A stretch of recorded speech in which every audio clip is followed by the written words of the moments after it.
I love hot dogs. They're pretty much the best food. You can have one as a late night snack, you can have one for a quick dinner, or you can drive all around your state and beyond, trying good, bad, and ugly variations. Welcome to Hold the Mustard. I'm Kendall Hallman. This is a show about food. Like most of my podcasting experiments, I don't know if this will end up being a single episode, a short season, or an ongoing project. What I do know is that I've hit up at least 24 restaurants, food trucks, and other food-adjacent establishments to try their hot dogs since January of 2020 when I toured the state of Ohio and tried a whole bunch of hot dogs. I'll have a link to that special in the show notes for those who missed it. When I first started looking for hot dog places, I was looking for the best. Sometimes that meant a great dog like the original hot dog shop in Pittsburgh, which closed during the pandemic.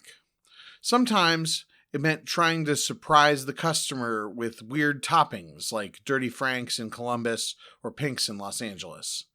Senate in Cincinnati took that a step further and tried for a more trendy, foodie feel. And of course you have places like Camp Washington in Cincinnati that are just the best of a particular style of hot dog. But eating a hot dog isn't always about having the most impressive culinary experience. Sometimes you want a hot dog that reminds you of the one you had as a kid after a Little League game or at a baseball game.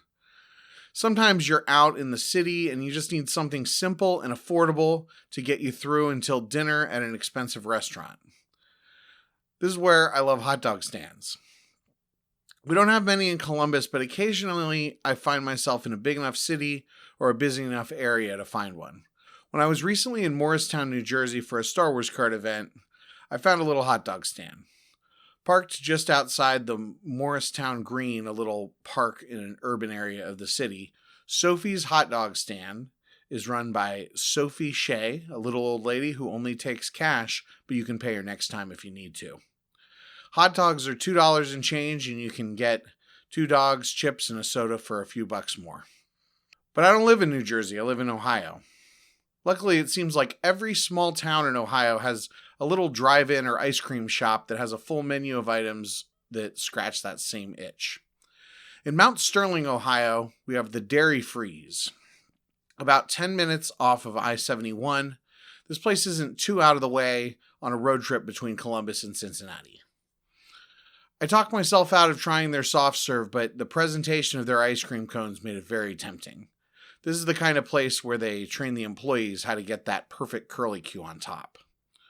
Regular dogs are $2 and conies are $3. The dehydrated onions on the coney made for an extra quaint feeling, even if they forgot my cheese. And the number of locals who came in while I was waiting on my food not only speaks to the quality of the food, but also provided an opportunity for some quality people watching and eavesdropping.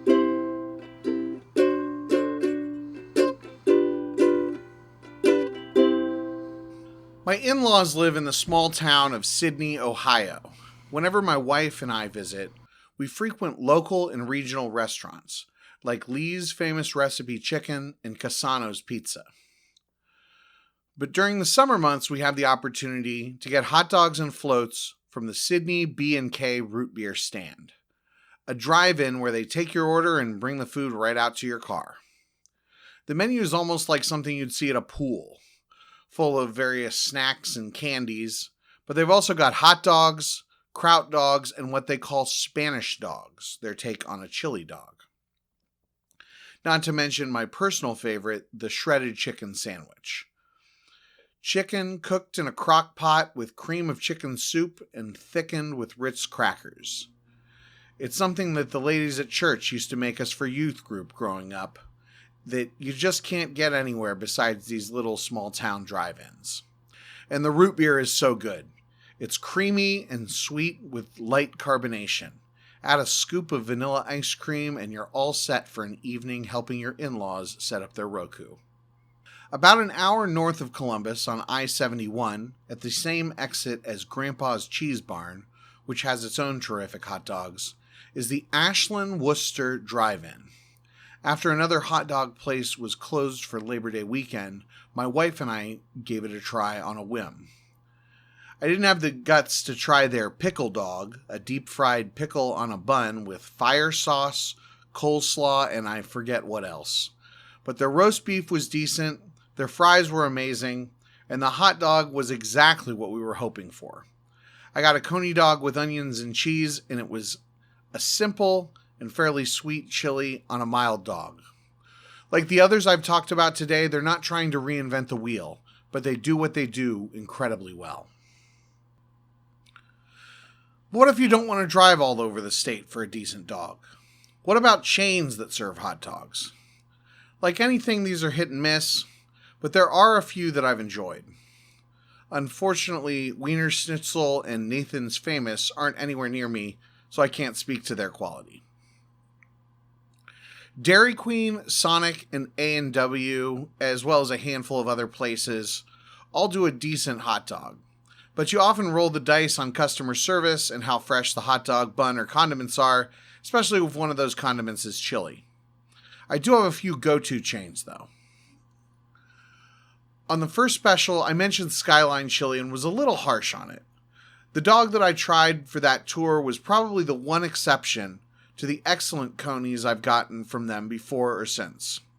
Their beautiful shredded cheese and onion atop a hot dog with just the right amount of that signature chili is something that I eat 2 or 3 times a month. As a matter of fact, as a kid, I didn't like chili, but Skyline was the first chili that made me change my mind. Probably the most famous and affordable chain hot dog place isn't a restaurant at all. Costco offers an all-beef quarter-pound hot dog with a drink for just $1.50 at their snack bar. If you're not a hot dog person, you may not realize that most hot dogs are 8 or even 10 dogs to a pound, so a quarter-pound hot dog is very big. I went through a stretch where I'd pick up one for lunch every day, and a coworker asked me to get him 2. I assured him that one would be enough. He thanked me afterwards. And not only are these hot dogs big and cheap, they're very high quality. Several of the hot dog places that I've tried, some better than others, definitely use Costco hot dogs, including Senate in Cincinnati, who was charging $7 or $8 for one of these with a few extra toppings. My other go-to for just a rock-solid hot dog is Five Guys Burgers and Fries. Everybody knows Five Guys for their greasy burgers, their insane French fry portions, and their prices to match those portions. But they also do a good hot dog. They split the dog down the middle and sear it on the grill. Just like with the burgers, you can have all the toppings you want. I usually go with ketchup and relish, but sometimes I'll put onions or even green peppers on there. It's perfect if you're at Five Guys and not quite hungry enough to eat a metric ton of burger meat, or if you just want a decent hot dog without driving to some small town an hour away.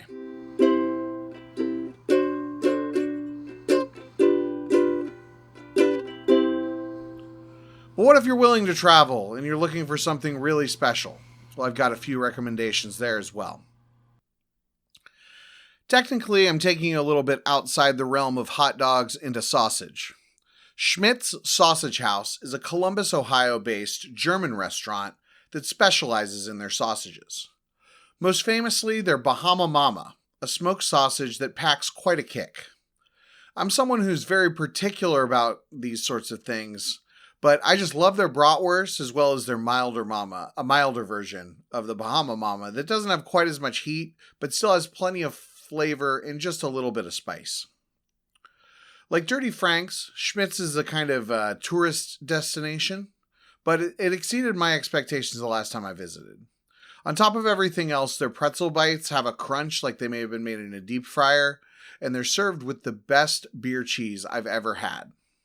And of course, they have the cream puffs that are the size of a softball and are just terrific. One of the formative moments in my hot dog fandom came from watching a PBS documentary made in 1999 titled A Hot Dog Program, where, sort of like I'm doing now, the filmmakers discussed great hot dog places from all over the world. Of all the hot dog places visited in that documentary, one has always stuck out. A little place in Clifton, New Jersey called Rutt's Hut. This place, I don't know if you'd call it a lunch counter or a diner. It has a few counters to eat at, no chairs. and doesn't look like much from the outside. The guy who was driving me to the restaurant questioned whether it was open, and others made joke about it being a front for something else. But it doesn't need to look like much. The deep-fried hot dogs, or rippers, are life-changing. A flavorful dog on a simple paper plate that has a snap to its texture from the oil. They're also known for their house-made mustard and special relish. I thought the relish tasted like it was made from corn, but apparently it's cabbage and carrots and just a little bit of mustard. I couldn't taste the mustard. I spent the rest of this episode talking about hot dogs being just what you want them to be. Rutt's Hut certainly was what I wanted it to be, but it was also something truly special. It's not practical for me to drive 6 or 7 hours for a hot dog, but this one was almost that good. But the best hot dog I've ever had was at Eddie's Grill.